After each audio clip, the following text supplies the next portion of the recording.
네, 반갑습니다. 바른교회 장승재 목사입니다. 오늘 하나님의 말씀은요, 열왕기상 15장 33절에서 16장 14절까지의 말씀 우리 살펴보도록 하겠습니다.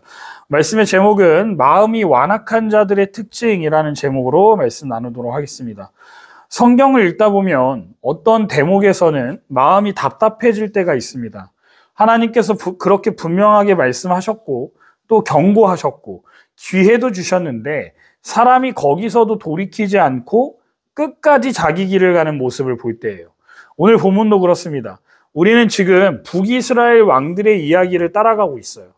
여로보암에서 시작된 악한 길이 그 아들 나답에게 이어졌고 그 나답을 바아사가 죽이고 왕이 됩니다.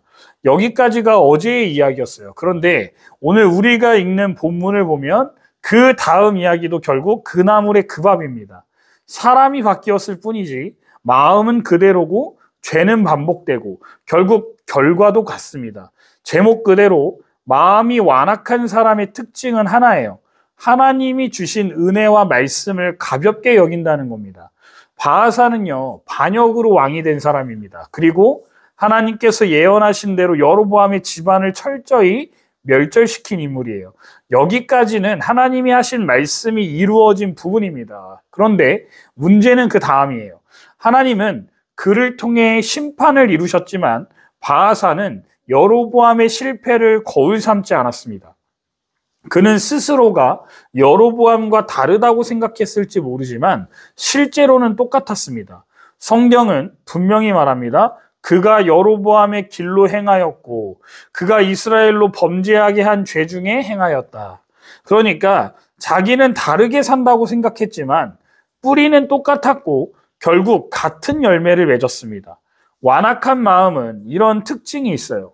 다른 길을 걷는 것처럼 보이지만 결국 같은 죄의 구조를 반복하게 됩니다. 그리고 그 중심에는 하나님을 향한 무감각함이 있어요. 하나님이 한번 심판하셨다는 것을 보고도 하나님 말씀을 들었음에도 그것이 자기 삶에 실제로 무게를 갖지 않는다는 겁니다. 바아사는 정치적으로는 성공했습니다. 전쟁에 이겼고요. 왕이 되었고 그 후로 24년 동안 나라를 다스렸어요. 외형적으로 보면요. 안정적인 시대 같죠. 하지만 영적으로는 실패의 연속입니다. 하나님은 선지자 예후를 보내어서 바아사에게 말씀하세요. 내가 너를 티끌에서 들어 높였거늘 너는 여로보암의 길로 행하며 내 백성 이스라엘로 범죄하게 하였다. 이 말씀을 들을 때 가슴이 철렁 내려앉습니다. 하나님께서 너를 티끌에서 들어 높였거늘 이라고 말씀하셨어요. 바아사는요, 왕족도 아니었고 원래 특별한 사람이 아니었습니다. 그런데 하나님께서 기회를 주셨고 한 나라를 다스릴 수 있는 자리에 올리신 거예요. 그건 단순한 우연이 아니란 말입니다. 은혜였단 말이에요. 그런데 그는 그 은혜를 전혀 무겁게 여기지 않았다는 겁니다. 하나님이 하신 일을 잊어버렸고 자기 방식대로 왕이 되더니 결국 하나님의 말씀마저 가볍게 여긴 겁니다. 완악한 사람은 하나님이 하신 일을 가볍게 여긴다는 거예요. 구원의 은혜를, 돌보심의 손길을, 역사 속의 경고를 마음이 딱딱해져서 아무것도 새기지 못합니다. 들어도 지나가고 보고도 잊어버려요. 그 결과는 무엇입니까? 하나님은 바아사와 그의 집안에도 여로보암에게 하신 것과 똑같이 말씀하십니다. 내가 내 집을 쓸어버릴 것이다. 개가 성읍에서 먹고 공중의 새가 시체를 먹을 것이다. 표현은 좀 충격적일 수 있지만 이것은 하나님의 공의가 얼마나 정확하고 반복되는지를 보여주는 말씀이에요. 하나님은 그 누구에게도 면죄부를 주시지 않습니다. 기회를 주셨을 때 돌이키지 않으면 동일한 죄에는 동일한 심판이 주어집니다. 이후에 등장하는 그의 아들 엘라는 불과 2년 만에 살해당하고 바아사의 집안도 그 자리에서 무너집니다. 결국 여로보암, 나답, 바아사, 엘라 이름만 다르지 마음은 같고 끝도 같아요. 그래서 우리가 말하는 표현으로 말하자면 그 나물의 그 밥입니다.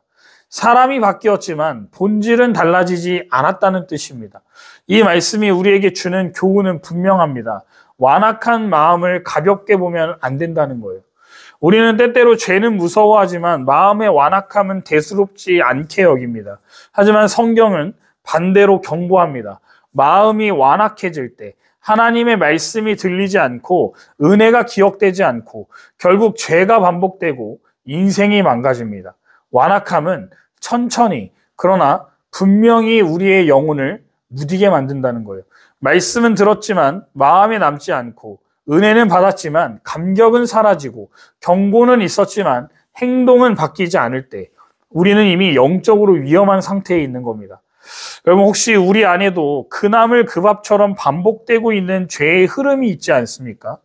이전 세대가 했던 신앙의 타협을 우리가 또 따라가고 있고 말씀이 익숙하다는 이유로 무뎌지고 은혜에 대한 감격 없이 그저 살아내고 있다면 우리는 지금 이 말씀 앞에서 멈춰야 합니다. 마음이 완악해진다는 것은 단지 죄를 짓는다는 의미가 아니에요. 하나님이 하신 일들을 가볍게 여기는 상태를 말합니다. 그리고 그 상태가 계속되면 결국 그 끝은 이전과 같아집니다. 성경은 단순히 과거를 기록하는 책이 아닙니다. 앞으로 우리가 걸어갈 길을 보여주는 거울이에요. 지금이라도 마음을 부드럽게 하시기 바랍니다. 말씀을 무겁게 여기고 은혜를 깊이 기억하고 돌이킬 수 있는 자리에서 방향을 바꾸시길 바랍니다. 하나님은 지금도 기다리십니다. 완악한 마음을 꺾는 자에게 하나님은 새로운 시작을 허락하시는 분이에요. 그리고 그 은혜는 어떤 나물도 어떤 밥도 새롭게 만드십니다. 오늘 우리 마음에 다시 하나님의 말씀을 담기를 바랍니다. 말씀을 정리하겠습니다. 바하사는 여로보암을 무너뜨리고 왕이 되었지만 결국 똑같은 죄를 반복했습니다. 하나님은 선지자를 보내 이렇게 말씀하십니다. 내가 너를 티끌에서 들어 높였거늘 너도 여로보암의 길로 행하였도다. 그는 기회를 받았고 은혜도 받았지만 말씀을 무겁게 여기지 않았습니다. 그 결과는 여로보암과 같습니다. 그의 가문도 끊어졌어요. 문제는 이겁니다. 사람은 바뀌었는데 마음은 바뀌지 않았다는 거예요. 결국 그 나물의 그 밥이었습니다. 하나님은 오늘 우리에게 묻고 계십니다. 내가 너를 얼마나 높였는지 기억하느냐? 그 은혜 앞에 네 마음은 지금 어떤 상태이냐? 말씀을 듣는 지금 이 질문 앞에 정직하게 멈춰서야 할 때입니다. 기도하겠습니다. 주님, 오늘 말씀을 통해 마음이 완악해지는 것이 결국 하나님의 은혜와 말씀을 가볍게 여기는 것임을 배웠습니다. 주께서 높여주셨던 그 자리를 내 힘이라 착각하고 주께서 주셨던 기회를 그저 흘려보내지 않았는지 돌아봅니다. 여로보암의 뒤를 따랐던 바하사처럼 사람은 바뀌었지만 마음은 같았고 결국 결과도 같았던 모습을 보며 우리 안에도 그런 반복이 있는지 조용히 살펴봅니다. 주님, 이제라도 마음을 부드럽게 하게 하옵소서. 들었던 말씀을 무겁게 품게 하시고 익숙함에 무뎌진 영혼이 다시 깨어나게 하옵소서. 오늘 이 말씀이 단지 판단과 분석으로 끝나지 않게 하시고 결단과 돌이킴으로 이어지게 하옵소서. 예수님의 이름으로 기도드립니다. 아멘.